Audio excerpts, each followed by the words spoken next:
അനിൽ, ഞെട്ടിക്കുന്ന ഒരു കാര്യമായിട്ടാണ് നടിയെ ആക്രമിക്കുന്ന ദൃശ്യങ്ങൾ ദിലീപിന് പൾസർ സുനി എത്തിച്ചതെന്ന് പറഞ്ഞത്. അതും കാവ്യ മാധവൻ്റെ സ്ഥാപനമായ ലക്ഷ്യയിൽ എത്തിച്ച് നൽകിയെന്നാണ്. ഈ വിധിന്യായത്തിൽ അതിലൊരു വ്യക്തത വരുന്നുണ്ടോ? എന്താണ് അതിൻ്റെ വസ്തുത എന്നുള്ളത് ഇതിൽ പറയുന്നത്? ശ്രീത് വ്യക്തത വരുത്തുന്നുണ്ട് എന്ന് മാത്രമല്ല, അതെടുത്ത് ചവറ്റുകൂട്ടെ കളഞ്ഞു എന്നാണ് പറയേണ്ടത്. ഞാൻ എൻ്റെ കൺക്ലൂഷൻ വായിക്കാം. അതായത് ഒരു ചാപ്റ്റർ തന്നെയുണ്ട്, 616 പാരഗ്രാഫ് മുതൽ ഒരു ചാപ്റ്ററാണ്. Visit to A1 and A4 to Lakshya the shop of PW 179 എന്ന് പറയുന്നത് കാവ്യ മാധവൻ. അത് പറഞ്ഞ് അവസാനിപ്പിക്കുന്നത് ഇങ്ങനെയാണ്: the discussions here and before is sufficient to hold that the prosecution failed to prove the visit of accuse number 1 and 4 to Lakshya on 22/2/2017. അതായത് Pulsar Suni ഈ ഹീനകൃത്യം നടത്തിയ ശേഷം ഫെബ്രുവരി 17 അതിനുശേഷം അറസ്റ്റിലാകുന്നതിന് തൊട്ട് മുൻപ് പൾസർ സുനിയും ഇതിലെ 4ാം പ്രതിയായ വിജീഷ് എന്ന് പറഞ്ഞ ആളും ചേർന്ന് കാവ്യ മാധവൻ്റെ കടയാൽ ലക്ഷ്യയിലെത്തിയിരുന്നു എന്നുള്ളതാണ് ദിലീപിൻ്റെ അറസ്റ്റിന് ശേഷം ഏറ്റവും ഞെട്ടിക്കുന്ന ഒരു ഇൻഫർമേഷൻ ആണ് വന്നത്. ദിലീപിനെ അറസ്റ്റ് ചെയ്യുമ്പോൾ പോലും ആളുകൾക്ക് ഇതെന്താണ് എങ്ങനെയാണെന്നൊരു സംശയത്തിൽ കൺഫ്യൂഷൻ നിൽക്കുന്ന ആളുകളുടെ മനസ്സിലേക്ക് ഇത് ഇട്ട് കൊടുക്കുകയാണ് പോലീസ് അന്ന് ചെയ്തത്. ഇത് ഇത്ര ഭീകരമായൊരു സംഗതി നടന്നിരിക്കും, ദിലീപ് അത് കൈക്കലാക്കി കഴിഞ്ഞു എന്നുള്ള ഇംപ്രഷൻ ഉണ്ടാക്കി. അതിൻ്റെ പുറത്തൊക്കെ എത്ര കാലം ഡിസ്കഷൻസ് നടന്നതാണ്. പെൻഡ്രൈവ് എത്തിച്ചു, അത് പറയുമ്പോൾ ഒരു കാര്യം പറഞ്ഞു, നമ്മുടെ സാറ്റലൈറ്റ് ചാനലുകളിലെ റേറ്റിംഗ് ഏതാണ്ട് 600 പോയിന്റ് മുകളിലേക്ക് കടന്നത് ഈ സമീപകാലത്ത് ഈ ദിലീപിൻ്റെ അറസ്റ്റിന് ശേഷമാണ് ഉണ്ടായത്. അത്രയധികം സാറ്റലൈറ്റ് ചാനലുകൾ ഇതിനെ ആഘോഷമാക്കി അവർക്ക് അത്രയും നേട്ടമുണ്ടാക്കാൻ വേണ്ടി മത്സരിച്ച് ഇത്തരം പോലീസ് കഥകൾ അടിക്കുന്ന ഒരു സീസണായിരുന്നു. ഞാൻ പക്ഷേ ആ സമയത്ത് അങ്ങനെ ചെയ്തതിൽ കുറ്റം പറയാൻ പറ്റില്ല, കാരണം പോലീസിനെ വിശ്വസിക്കാൻ എന്നുള്ള ഏത് ക്രൈം കേസിൻ്റെയും ആദ്യഘട്ടങ്ങളിൽ നമുക്ക് പ്രധാനമാണ്. പക്ഷേ പിന്നീടും ആ കഥകൾ മാത്രം വിശ്വസിച്ച് അതിലൊരു രേഖ പോലും പരിശോധിക്കാൻ തയ്യാറാകാതെ വളരെ സീനിയറായ ജേർണലിസ്റ്റുകൾ പോലും പലരും പോകുന്നു എന്നുള്ളിടത്താണ് നമുക്കിതൊക്കെ ഇങ്ങനെ വിളിച്ചു പറയേണ്ടി വരുന്നത്. അപ്പോൾ ഞാൻ പറഞ്ഞു, ശ്രീത് ചോദിച്ചാൽ മറുപടിയായിട്ട് പറയുകയാണെങ്കിൽ, അതായത് ഈ ആരോപണം വന്നതിന് ശേഷം, ഈ ആരോപണം അതിലെ സാക്ഷി PW prosecution witness 126 Sagar Vincent എന്ന് പറഞ്ഞ ലക്ഷ്യയിലെ പഴയൊരു സ്റ്റാഫാണ്. അയാളെയാണ് സാക്ഷിയായിട്ട് പോലീസ് ഇതിന് ഉപയോഗിച്ചത്. അയാളാണ് വഴിയാണ് ഈ 2 പ്രതികൾ അവിടെ വന്നിരുന്നു എന്നുള്ള കാര്യമൊക്കെ വരുന്നത്. പക്ഷേ ഇവർ അവിടെ വന്നിരുന്നു എന്ന് പറയുന്നതിന് ഇവർ പറയുന്നതല്ലാതെ മറ്റൊരു തെളിവുമില്ല എന്നുള്ളതാണ് സ്ഥിതി.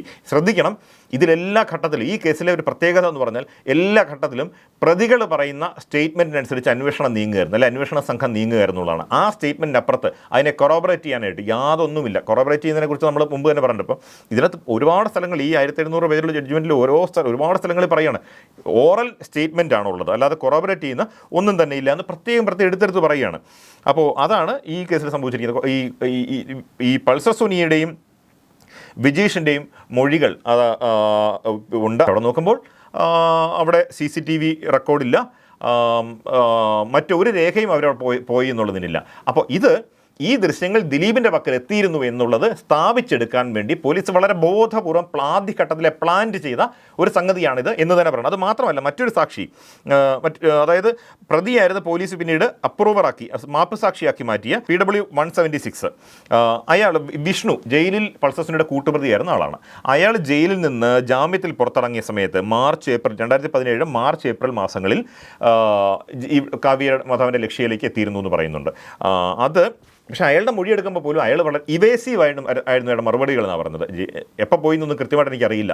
ജയിലിൽ നിന്ന് ഇറങ്ങി കഴിഞ്ഞ 2 ദിവസം കൊണ്ട് അങ്ങോട്ട് പോയി എന്നാണ് അയാൾ പറയുന്നത്. അപ്പോൾ അയാൾ ജയിലിൽ നിന്ന് ഇറങ്ങിയ ഡേറ്റ് കോടതി പറയുന്നുണ്ട് 23/3/2017. അപ്പോൾ അതിനുശേഷം അയാൾ പോയി എന്നാണ് പറയുന്നത്. ഇങ്ങനെ പോയി എന്ന് പറയുന്നതല്ലാതെ മറ്റൊരു തെളിവുമില്ല. അപ്പോൾ അയാൾ പോയതിൻ്റെയും CCTV ദൃശ്യങ്ങളോ അല്ലെങ്കിൽ മറ്റ് രേഖകളോ ഫോൺ കോൾ റെക്കോർഡ്സോ അങ്ങനത്തെ യാതൊന്നും തന്നെ വന്നിട്ടില്ല എന്നുള്ളതാണ്. അപ്പോൾ അങ്ങനെ തന്നെ ഇത് തള്ളിപ്പോവാണ്. ഒരു തരത്തിൽ ഇത് പ്രൂവ് ചെയ്യാൻ പ്രോസിക്യൂഷൻ കഴിയുന്നില്ല എന്നിട്ടാണ് തള്ളിപ്പോകുന്നത്. എന്നിട്ടാണ് വീണ്ടും ഇത് കോടതി ഒത്തുകളിച്ചാണ്, തെളിവുകളൊന്നും കോടതി പരിശോധിച്ചില്ല എന്നാണ് ഇവർ പറയുന്നത്. ഇതെങ്ങനെയാണ് ഒരു പ്രതി പറയുന്ന ഒരു സ്റ്റേറ്റ്മെൻറ്റ് വെച്ചിട്ട് അന്വേഷണം മുന്നോട്ട് പോകാനാണെങ്കിൽ ആരെല്ലാം പ്രതികളാകും? ഈ വീഡിയോ ദൃശ്യത്തിൻ്റെ ആദ്യഘട്ടം അവിടെ കഴിഞ്ഞെങ്കിലും 2ാം ഘട്ടത്തിൽ അതിലും വലിയ വെളിപ്പെടുത്തലുണ്ടായിരുന്നു. പ്രത്യേകിച്ച് ആ സംവിധായകൻ ബാലേന്ദ്രകുമാർ പറഞ്ഞത് ദിലീപും കുടുംബാംഗങ്ങളും ഒരുമിച്ചിരുന്ന് ഈ വീഡിയോ കണ്ടു എന്നാണ്. ആ തെളിവിൻ്റെ അവസ്ഥ എന്താണ് വിധിയിൽ? ശ്രീത്ത്, അതാണ് ഏറ്റവും നീചമായ ഒരു ആരോപണം ഇവർ ഉന്നയിച്ചത്. അതായിരുന്നു ആ ഘട്ടത്തിൽ ഈ സംവിധായകൻ എന്നറിയപ്പെടുന്ന ബാലചന്ദ്രകുമാർ വന്ന ശേഷമുള്ള അയാൾ പ്രോസിക്യൂഷൻ വിറ്റ്നസ് 222 ആയിട്ടാണ് അയാളെ വെച്ചിരിക്കുന്നത്. അപ്പോൾ അയാളുടെ മൊഴിയായിട്ടാണ് അത് പറഞ്ഞിരുന്നത്. അതിൽ ഒരു കാര്യം കോടതി പ്രത്യേകം പറയുന്നുണ്ട്. ഇൻ എക്സിബിറ്റ് 633, അതായത് മുഖ്യമന്ത്രിക്ക് കൊടുത്ത പരാതി PW 222, അതായത് Balendrakumar stated that accuse number 15 the so-called VIP came to the residence of accused number 8. They viewed the visuals and handed it over to accused number 8. Accused number 15 thereafter left the residence of accused number 8. But in exhibit P483 statement under 164 CRPC. അതായത് magistrate നിന്ന് രഹസ്യമൊഴി വന്നപ്പോൾ ആ മൊഴിയിൽ one fact is added by PW222 that accuse number 8 on receipt of the tablet from accuse number 15 handed it over to PW179 Kavya Madhavan. This very same fact is deposit before this court also. അതായത് അതിന് കൂടെ നമുക്ക് ഓർമ്മയുണ്ടാവില്ല ഈ ഒരു VIP അവതരിക്കുന്നത്. ബാലേന്ദ്രകുമാറാണ് VIP എന്ന് വിശേഷിപ്പിച്ച് ഒരു പുതിയ പ്രതിയെ കൊണ്ടുവരാൻ സാഹചര്യം ഒരുക്കിയത്. അത് VIP എന്ന് ഒരുപാട് നാൾ അന്തരീക്ഷത്തിൽ നിന്ന് ആരാണെന്ന് ഒരുപാട് സ്പെക്കുലേഷൻസ്, ദിലീപിൻ്റെ സുഹൃത്തുക്കളായ ചില സിനിമാ താരങ്ങൾ, രാഷ്ട്രീയക്കാരൊക്കെ സംശയത്തിൻ്റെ മുന്നിൽ വന്നു. അങ്ങനെ കുറേ നാൾ കൊണ്ടുപോയി. പക്ഷേ പറ്റിയൊരു VIP കിട്ടിയില്ല. അവസാനം ദിലീപിന് തന്നെ ആദ്യകാലത്ത് തന്നെ ദിലീപിൻ്റെ സുഹൃത്തായിരുന്ന ശരത് എന്ന് പറഞ്ഞ ഒരാളെയാണ് ഈ VIP ആയി കാണിച്ച് A15 15ാം പ്രതിയായിട്ട് ചേർക്കുന്നത്. അയാളാണ് ഇപ്പോൾ ദിലീപിനോട് വെറുതെ വിട്ടിരിക്കുന്നത്. അപ്പോൾ അയാൾ ദിലീപിന് വീട്ടിലേക്ക് ഒരു ദിവസം ഈ ടാബ്ലറ്റ് ആയിട്ട് വരികയാണ്. ആ ടാബിനകത്തുള്ളത് ഈ ദൃശ്യങ്ങളായിരുന്നു. ആ ദൃശ്യങ്ങൾ ദിലീപിന് എൻ്റെ കൈ കൊടുത്തു, എന്നിട്ട് തിരിച്ചു പോയി എന്നാണ് പറയുന്നത്. പക്ഷേ മുഖ്യമന്ത്രിയുടെ ഓഫീസിൽ ഈ പരാതി പോകുമ്പോൾ അങ്ങനെയാണ് പറഞ്ഞിരുന്നത്. അത് അന്വേഷണ സംഘത്തിന് വന്ന് അവർ കോടതിന് മുമ്പിൽ മജിസ്ട്രേറ്റിന് മുമ്പിൽ 164 സ്റ്റേറ്റ്മെൻറ്റ് എടുക്കാൻ ഇയാളെ കൊണ്ടുപോയപ്പോൾ ഇയാൾ പറഞ്ഞ് ബാലേന്ദ്രകുമാർ പറയുന്നത് ആ ടാബ്ലറ്റ് കമ്പ്യൂട്ടർ ഇത് കാവ്യ മാധവനെ ഏൽപ്പിച്ചു എന്നാണ് പറയുന്നത്. അപ്പോൾ അങ്ങനെ ഒരു അഡീഷൻ കൂടെ വന്നിരിക്കുന്നു എന്നാണ് കോടതി പ്രത്യേകം ചൂണ്ടിക്കാട്ടുന്നത്. ചെറിയ നിസ്സാര കാര്യമല്ല. കാവ്യ മാധവനോട് പ്രതി ചേർക്കാവുന്ന ഒരു സാഹചര്യമായിരുന്നു അതിലുണ്ടായിരുന്നത്. എന്തുകൊണ്ടോ കാവ്യയെ ഒഴിവാക്കി എന്നുള്ളതേ ഉള്ളൂ. അപ്പോൾ ഇത് പറഞ്ഞ് പക്ഷേ ഇതും നമ്മൾ നേരത്തെ പറഞ്ഞതുപോലെ ലക്ഷ്യയിൽ വരെ പോയിരുന്നു എന്ന് പറഞ്ഞ ഒരു സാക്ഷിയുടെ മൊഴി മാത്രമായിരുന്നെങ്കിൽ ഇവിടെയും ബാലേന്ദ്രകുമാറിൻ്റെ മൊഴി മാത്രമേ ഉള്ളൂ. ഇത് കൈവെള്ളയിൽ രേഖ കാണിച്ചിട്ട് തെളിവാന്ന് പറയുന്നത് പോലെ തന്നെ അങ്ങനെ തന്നെ പറയണം. എന്തുകൊണ്ട് ഞാനൊരു സിനിമയുടെ ഒരു തമാശയ്ക്ക് കൂട്ടിയതല്ല. അത്ര ഗുരുതരമായ നീചമായ ശ്രമങ്ങളാണ് ഈ പോലീസ് നടത്തിയിരിക്കുന്നതെന്ന് പറയാതിരിക്കാൻ പറ്റില്ല. നമ്മളിത് പറയുന്നത് ഒരു കാര്യം നമ്മൾ ഒന്നുകൂടെ ആവർത്തിച്ചുറപ്പിക്കേണ്ടതുണ്ട്. കോടതിയിലെ വിധിന്യായം ചൂണ്ടിക്കാട്ടിയാണ് നമ്മളിത് പറഞ്ഞത്. എത്ര പേര് ഇത് വായിച്ചിട്ടുണ്ടാവും എന്നുള്ള കാര്യത്തിൽ എനിക്ക് സംശയമുണ്ടെന്നല്ല. ഇതുമായി ബന്ധപ്പെട്ട് ചർച്ച നടത്തുന്നവർ ബഹുഭൂരിപക്ഷം പേരും ജേർണലിസ്റ്റുകളടക്കം പൊതുസമൂഹം ഇതിന് ആക്സസ് ഉണ്ടാവില്ല. അപ്പോൾ അങ്ങനെ ഉത്തരവാദപ്പെട്ട ആരും ഇത് വായിക്കാതെയാണ് ഇത് നടത്തുന്നുള്ള ഇവരോടൊക്കെ നമുക്ക് സംസാരിക്കുമ്പോൾ തന്നെ മനസ്സിലാവുന്നതാണ്. നമ്മളോടൊക്കെ ഇതിനെക്കുറിച്ച് വിളിച്ച് ചോദിച്ച് അങ്ങനെയായിരുന്നോ ഇന്നൊക്കെ ഞെട്ടലോടെ ചോദിക്കുന്നുണ്ട്. അയ്യോ നമ്മൾ അന്ന് റിപ്പോർട്ട് ചെയ്ത് അങ്ങനെയല്ലോ. അപ്പോൾ ഞാൻ ചോദിക്കുന്നുണ്ട്, നിങ്ങൾ അന്നല്ല ഇന്നും റിപ്പോർട്ട് ചെയ്യുന്ന ഇങ്ങനെയൊക്കെ തന്നെ ഈ പോലീസുകാർ പറഞ്ഞു തരുന്നത് ഈ വിധിന്യായം പോലും വായിക്കാതെ ഇപ്പോഴും വിധി വന്ന ശേഷം ചെയ്യുന്നത് ഞാൻ നമ്മുടെ സുഹൃത്തുക്കളോട് പലരും ചോദിക്കാറുണ്ട്. അപ്പോൾ അതിൻ്റെ വാസ്തവം ഇതാണ്. ഇത് കോടതി പലതരത്തിൽ അതിനെ വിശകലനം ചെയ്യുന്നുണ്ട്. അതായത് ഈ ദൃശ്യങ്ങൾ ഇവിടെ കൊണ്ടുവന്നു എന്ന് പറഞ്ഞ ശരത്തിൻ്റെ വീട്ടിൽ റെയ്ഡ് നടത്താൻ വേണ്ടി അന്വേഷണ സംഘം ബൈജു പൗലോസ് സെർച്ച് വാറന്റ് വാങ്ങുന്നുണ്ട്. പക്ഷേ ഹി റിട്ടേൺഡ് ദ വാറന്റ് എന്ന് കോടതി പറയുന്നുണ്ട്, തിരിച്ചു കൊടുത്തു. This fact assumes relevance. അത് വളരെ പ്രധാനമാണെന്ന് കോടതി പരിഗണിക്കുന്നുണ്ട്. കാരണം ഇതുപോലത്തെ ഗുരുതരമായ ഒരു സംഗതി ഉണ്ടായിട്ട് അത് പരിശോധിക്കാൻ വേണമെന്ന് പറഞ്ഞ് വാറന്റ് വാങ്ങിയിട്ട് പിന്നീട് അത് വേണ്ട എന്ന് പറഞ്ഞ് തിരിച്ചു കൊടുക്കുക എന്ന് പറഞ്ഞാൽ അതെന്താണ് ഉദ്ദേശിക്കുന്നത്? അപ്പോൾ ഇവിടുന്ന് അങ്ങനെ ഒന്നും കിട്ടാനില്ല എന്ന് അവർക്ക് അന്ന് തന്നെ ബോധ്യമുണ്ടായിരുന്നു എന്ന് വേണം അനുമാനിക്കാൻ. അത് കോടതി അത് സൂചിപ്പിക്കുന്നുണ്ട്. പകരം അപ്പോഴേക്ക് പോലീസ് രജിസ്റ്റർ ചെയ്തിരുന്ന പോലീസുകാരെ അപായപ്പെടുത്താൻ ദിലീപ് ശ്രമിച്ചു എന്ന് പറഞ്ഞ് ക്രൈംബ്രാഞ്ച് രജിസ്റ്റർ ചെയ്തിരുന്ന 6/2022 എന്ന് പറഞ്ഞൊരു കേസിൻ്റെ പേരിൽ സെർച്ച് ചെയ്തു എന്നാണ് പറയുന്നത്. ആ കേസിൻ്റെ പേര് സെർച്ച് ചെയ്യാൻ പോകുമ്പോൾ യഥാർത്ഥത്തിൽ 2 അന്വേഷണ സംഘങ്ങളാണ് ഒരുമിച്ചാണ് സെർച്ച് ചെയ്തത്. അപ്പോൾ അവർക്ക് ആവശ്യമായ രണ്ടാമത്തെ കേസിലേക്ക് ആവശ്യമുള്ള തെളിവുകൾ ശേഖരിച്ചു എന്ന് പറയുന്നത്. പക്ഷേ കോടതി ഇവിടെ പറയുന്നുണ്ട് കാര്യമായ ഒന്നും തന്നെ അതിലും കണ്ടെടുത്തതായിട്ട് ഇല്ല എന്ന് പറയുന്നുണ്ട്. അപ്പോൾ ആ ഒരു കേസിൽ സെർച്ച് ചെയ്തിട്ട് ഇതിലും കൂടെ എന്തെങ്കിലും കിട്ടുമോ എന്ന് നോക്കുകയായിരുന്നു അവരുടെ അറ്റംപ്റ്റ്. പക്ഷേ കാര്യമായിട്ടൊന്നും തന്നെ കിട്ടിയില്ല. അതുകൊണ്ടാണ് പിന്നീട് മറ്റേ വാറന്റ് എക്സിക്യൂട്ട് ചെയ്യാതെ നടപ്പാക്കാതെ അതും കോടതി റിട്ടേൺ ചെയ്യുന്നത്. അപ്പോൾ അങ്ങനെ കോടതി നോക്കുന്നു. അപ്പോൾ അങ്ങനെ പലതരത്തിൽ പരിശോധിച്ച ശേഷം കോടതി പറയുകയാണ് ഈ ഒരാൾ സാക്ഷി 222 എന്ന സാക്ഷിയെ മാത്രമായി റിലേ ചെയ്യുന്നത് അൺസേഫ് ആണെന്ന് പറയുന്നുണ്ട്. ഇങ്ങനെ മുമ്പും പറഞ്ഞിട്ടുണ്ട്, പല ഘട്ടങ്ങളിൽ ഈ കേസിൽ പറഞ്ഞിട്ടുണ്ട്. നേരത്തെ ലക്ഷ്യയിലേക്ക് പോയി എന്ന് പറയുന്ന സാക്ഷിയുടെ മൊഴി അതിൽ റിലേ ചെയ്യുന്നത് അൺസേഫ് ആണെന്ന് പറയുന്നുണ്ട്. അപ്പോൾ അതിന് കോടതി ചൂണ്ടിക്കാണിക്കുന്ന കാരണങ്ങൾ നമുക്കിങ്ങനെ ഒന്ന് ചുരുക്കാമെന്ന് എനിക്ക് തോന്നുന്നു. ഒന്നാമത്തെ കാര്യം, ഈ 15/11/2017 ദിലീപ് കുടുംബസമേതം ഇരുന്ന് ഈ ദൃശ്യം കണ്ടു എന്ന് പറയുന്നത്, ഈ ഭീകരമായ ഈ ദൃശ്യം കണ്ടു എന്ന് പറയുന്നത്, ആ കണ്ടു എന്ന് പറഞ്ഞ് ടാബ്ലറ്റ് കമ്പ്യൂട്ടർ പിടിച്ചെടുത്തിട്ടില്ല. 2, വീട് പരിശോധിക്കാൻ വാങ്ങിയ വാറന്റ്, ഈ ദൃശ്യങ്ങൾ ഇവിടെ എത്തിച്ചു എന്ന് പറഞ്ഞ പ്രതിയുടെ വീട് പരിശോധിക്കാൻ വാങ്ങിയ വാറന്റ്, കോടതിയിൽ നിന്ന് വാങ്ങിയ വാറന്റ് റിട്ടേൺഡ്. 3, ഇത്ര ഗുരുതരമായ ആരോപണമായിട്ടും വീഡിയോ കൊണ്ടുവന്ന VIP എന്ന് പറഞ്ഞ ഈ ശരത്തിനെ ചോദ്യം ചെയ്തത് വളരെ വൈകിയാണ്. ഈ VIP എന്ന് പറഞ്ഞിരുന്നല്ലാതെ ഒരുപാട് കാലം വാർത്തകളിൽ VIP എന്ന് അറിഞ്ഞു നിന്നല്ലാതെ ആരാന്ന് പോലും വെളിപ്പെടുത്തിയിരുന്നില്ല. പക്ഷേ പോലീസും അതുകൊണ്ട് തന്നെ അത് ആരാന്നുള്ള പോലീസ് ഒരു നിഗമനത്തിലെത്തിയിരുന്നില്ല. ഏറ്റവും അവസാനം ഒരുപാട് കഴിഞ്ഞിട്ടാണ് അയാളുടെ മൊഴി എടുക്കുന്നത് പോലും. ആലോചിക്കണം, ഇത്ര സീരിയസ് ആയ ഒരു കാര്യം വെളിച്ചത്ത് വന്നതാണ്. എന്നിട്ട് അതിൻ്റെ അന്വേഷണത്തിനാണ് ഈ തരം അനാസ്ഥ. പിന്നീട് 4-ാമത്തെ കാര്യം, ടാബ്ലറ്റ് ഈ കൊണ്ടുവന്ന 15ാം പ്രതിയുടേതാണോ അതോ ദിലീപിൻ്റെ തന്നെയാണോ എന്ന് പരിശോധിച്ചിട്ടില്ല. പിന്നെ മറ്റൊരു പ്രധാനപ്പെട്ട കാര്യം, ഈ VIP വരുമ്പോൾ അവിടെ ഉണ്ടായിരുന്നതായി പറയപ്പെടുന്ന കാവ്യ മാധവൻ്റെ ഒരു സുഹൃത്തും സഹോദരനും, അങ്ങനെ നോക്കുമ്പോൾ അവർ സാക്ഷികളാണ്. വീഡിയോ കണ്ടാലും ഇല്ലെങ്കിലും ഇങ്ങനെ ഒരാളവിടെ ഉണ്ടായിരുന്നെങ്കിൽ അവരോട് ചോദിക്കാം. അത് ആരാണെന്നോ അവരുടെ മൊഴി എടുത്തിട്ടില്ല. പ്രധാനപ്പെട്ട കാര്യം, ഈ ബാലേന്ദ്രകുമാർ എന്ന് പറഞ്ഞ ഒരാളല്ലാതെ അയാൾ പറഞ്ഞ മൊഴിയെ സപ്പോർട്ട് ചെയ്യുന്ന യാതൊരു ഡിജിറ്റലായിട്ടൊരു തെളിവില്ല. അയാൾ ഒരു ഓഡിയോ റെക്കോർഡുകളെ കൊണ്ട് കൊടുത്തു എന്ന് പറയുന്നുണ്ട്. അതൊന്നും വിശ്വസിക്കാൻ തക്കതല്ലായിരുന്നു. ഒരു കാര്യം അതിനകത്ത് വെളിവാകാൻ തക്കവണ്ണമുള്ള ലെങ്തുള്ള വീഡിയോ ആയാലും റെക്കോർഡുകളായിരുന്നു എന്ന് പറയുന്നുണ്ട്.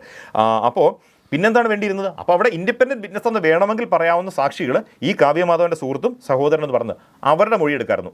അതും പോലീസ് ചെയ്തിട്ടില്ല. ഇങ്ങനെ ഒട്ടേറെ കാര്യങ്ങൾ പരിശോധിച്ചുകൊണ്ടാണ് കോടതി ഇയാളെ വിശ്വസിക്കാൻ പറ്റില്ല, ഇയാളുടെ മൊഴിയുടെ അടിസ്ഥാനത്തിൽ ആ നിഗമനം ഉറപ്പിക്കാൻ കഴിയില്ല എന്ന് പറഞ്ഞ് അത് കോടതി അവസാനം തള്ളിക്കളയാണ് ചെയ്യുന്നത്. അതിങ്ങനെയാണ്, ഞാൻ വായിക്കാം. So, it is unsafe to rely on the sole testimony of PW 222 to arrive at a finding that accused number 15 brought the tablet computer on 15/11/2017 to the residence of accused number 8 and thereafter handed it over to the accused number 8, and the said tablet was not handed over to the investigating officer and thereby suppressed the evidence. അപ്പോൾ അത് വിശ്വസിക്കാൻ പറ്റില്ല. ഇത് അതും കൊട്ടയിൽ. ഈ നടിയെ ആക്രമിച്ച ദൃശ്യങ്ങൾ കണ്ടതിന് ശേഷം അതിലെ സംഭാഷണങ്ങൾ വെച്ച് ദിലീപ് ഒരു പരാതി കൊടുത്തിരുന്നു. അതിനെ പറ്റിയുള്ള കാര്യങ്ങൾ എങ്ങനെയാണ് ഈ വിധിയിൽ? ഇത് പരാതി അല്ല, ആക്ച്വലി പരാതിയല്ല, അത് പെറ്റീഷൻ കൊടുക്കുകയായിരുന്നു. ഇതിൻ്റെ കോപ്പി വേണമെന്ന് ആവശ്യപ്പെട്ടുകൊണ്ട്. അതായത് ഈ തെളിവ് ഇതൊരു കേസിലെ ഏറ്റവും പ്രധാനപ്പെട്ട തെളിവാണിത്. അപ്പോൾ പ്രതിക്ക് തനിക്കെതിരെയുള്ള ആരോപണത്തെ ഡിഫെൻഡ് ചെയ്യാനായിട്ട് തെളിവ് ആയ രേഖകൾ വേണമെന്ന് അത് വലിയ തർക്കമാണ്. ഒരുപാട് തവണ ദിലീപ് അതിനുവേണ്ടി സുപ്രീം കോടതി വരെ പോയി ഇതിൻ്റെ കോപ്പി വേണമെന്ന് പറഞ്ഞ്. അപ്പോൾ ആ ഘട്ടങ്ങളിൽ ദിലീപ് ഈ കോപ്പി വേണമെന്ന് പറഞ്ഞുള്ള പെറ്റീഷൻ തയ്യാറാക്കുമ്പോൾ ഇതിലെ സംഭാഷണ ശകലങ്ങൾ, അതായത് അതിലുള്ള ഓഡിയോ, മലയാളത്തിലുള്ള ശബ്ദങ്ങൾ എഴുതി കുറിച്ച് വെച്ചിരുന്നു ഈ ആപ്ലിക്കേഷനകത്ത്. ഇന്ന പോലെ സംസാരം എന്ന് പറഞ്ഞ് എഴുതി വെച്ചിരുന്നു. അപ്പോൾ അത് ദിലീപ് വീട്ടിലിട്ട് കണ്ടിട്ട് കുറിച്ചെടുത്തതാണെന്നാണ് പിന്നീട് പ്രോസിക്യൂഷൻ കഥയുണ്ടാക്കിയത്. കഥ എന്ന് ഞാനിപ്പോൾ പറയുന്നത് കോടതി തന്നെ അങ്ങനെ പറയുന്നു, അതുകൊണ്ടാണ്. അപ്പോൾ അതും ബാലേന്ദ്രകുമാറിൻ്റെ തിരക്കഥയാണ്.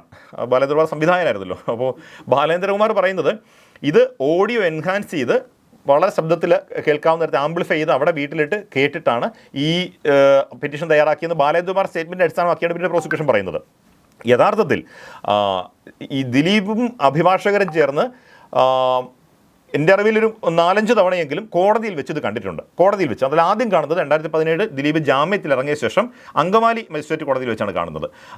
അവിടെ അഭിഭാഷകരെ കാണാൻ വേണ്ടി കോടതി സംവിധാനം ഉണ്ടാക്കി, ഹെഡ്സെറ്റും ഇവരെ ഒരുക്കി കൊടുത്തിരുന്നു. അതിനുശേഷം പിന്നീട് ഇതിൻ്റെ കോപ്പി വേണമെന്ന് പറഞ്ഞ് സുപ്രീം കോടതി വരെ പോയ ശേഷം ഇവർക്ക് കാണാൻ പെർമിഷൻ കൊടുത്ത് 2019 ഇപ്പോഴത്തെ ഈ വിചാരണ കോടതിയിൽ വെച്ച് ഇത് കേൾപ്പിക്കുന്നുണ്ട്. അപ്പോൾ ഏതാണ്ട് 1 മണിക്കൂറോളം ഇതുണ്ട്. അതുപോലെ അങ്കമാലി കോടതിയിൽ 1 മണിക്കൂറോളം എടുത്താണ് ഇവർ കേട്ടതെന്ന് പറയുന്നുണ്ട്. അവർ റിപ്പീറ്റ് ചെയ്ത് കേട്ടതായിട്ട് അങ്കമാലി കോടതിയിലെ APP അസിസ്റ്റന്റ് പബ്ലിക് പ്രോസിക്യൂട്ടറുടെ മൊഴിയുണ്ട്. അപ്പോൾ അങ്ങനെ കേട്ടപ്പോൾ ഈ അഡ്വക്കേറ്റ് ഫിലിപ്പ്, ദിലീപിൻ്റെ കേസിൽ ഹാജരായിക്കൊണ്ടിരുന്ന ബീരാമപിള്ളയ്ക്കൊപ്പം ഹാജരായിക്കൊണ്ടിരുന്ന ഫിലിപ്പ് ഇത് കുറിച്ചെടുക്കുന്ന കണ്ടതായി പോലും APPയുടെ മൊഴിയുണ്ട്. പക്ഷേ പ്രോസിക്യൂഷൻ്റെ കേസ് എന്ന് പറഞ്ഞാൽ അങ്ങനെ വിശദീകരിച്ച് കുറിച്ചെടുക്കാനുള്ള സാവകാശം അപ്പോൾ ഇല്ലായിരുന്നു. അതുകൊണ്ട് തന്നെ ഇത് ഇവിടുന്ന് അങ്ങ് കുറിച്ചെടുത്തതല്ല, ദിലീപ് വീട്ടിലിട്ട് വീഡിയോ ഇട്ട് കണ്ട് കേട്ട് കുറിച്ചെടുത്ത് തയ്യാറാക്കിയതാണ് എന്നാണ്. അതിനൊരു മറ്റൊരു കാരണം കൂടെ പറഞ്ഞത്. ഇതിൽ ദിലീപിൻ്റെ സഹോദരൻ അനൂപിൻ്റെ ഫോണിൽ നിന്ന് ഒരു ഫോട്ടോ അവർ പിടിച്ചെടുത്തിരുന്നു. അതായത് ഇതിലെ വെർബാറ്റിം സംഭാഷണ ശകലങ്ങൾ എഴുതി അതിലെ ഡീറ്റെയിൽസിലാണ് കുറിച്ചെടുത്തൊരു പേപ്പറിൻ്റെ ഫോട്ടോ അനൂപ് എടുത്തതായുള്ള ഫോണിൽ നിന്ന്, ഓണർ ഫോണിൽ നിന്ന് പിന്നീട് റിക്കവർ ചെയ്തു. അപ്പോൾ അത് വീട്ടിലിട്ട് കണ്ടിട്ട് കുറിച്ചെടുത്തതാണ്. അപ്പോൾ അനൂപിൻ്റെ വാദം എന്ന് പറഞ്ഞാൽ അനൂപ് കോടതിയിൽ മൊഴി കൊടുത്തിരിക്കുന്നത് ദിലീപും അഭിഭാഷകരും ചേർന്ന് കണ്ട ശേഷം അവർ അവിടെ നിന്ന് കുറിച്ചെടുത്ത നോട്ട് എഴുതി തയ്യാറാക്കി കോടതി ഞങ്ങൾ വൈകിട്ട് വക്കീൽ ഓഫീസിൽ പോകുമ്പോൾ അവിടെ വെച്ച് ഇത് സംസാരിച്ചിട്ട് അവരെഴുതി തയ്യാറാക്കി രാമപിള്ള സാറിനെ വായിച്ച് കേൾപ്പിച്ച് എന്നിട്ട് എനിക്കൊരു കോപ്പി തന്നപ്പോൾ അവിടെ ഫോട്ടോ കോപ്പി എടുക്കാൻ സൗകര്യമില്ലാത്തതുകൊണ്ട് എൻ്റെ ഫോണിൽ ഞാനത് ഒരു ഫോട്ടോ എടുത്തിരുന്നു എന്നാണ്. അപ്പോൾ അത് നിലനിൽക്കുന്ന വാദമാണെന്നും ഇവർ പറയുന്ന വീട്ടിലിട്ട് കേട്ടുന്നുള്ള ബാലേന്ദ്രകുമാറിൻ്റെ വാദം കണക്കിലെടുക്കാൻ കഴിയില്ല എന്നും, കാരണം അതിന് കൊറോബറേറ്റ് ചെയ്യുന്ന മറ്റ് തെളിവുകളൊന്നുമില്ല എന്ന് കണ്ടുകൊണ്ടാണ് കോടതി അതും തള്ളിക്കളഞ്ഞിരിക്കുന്നത്.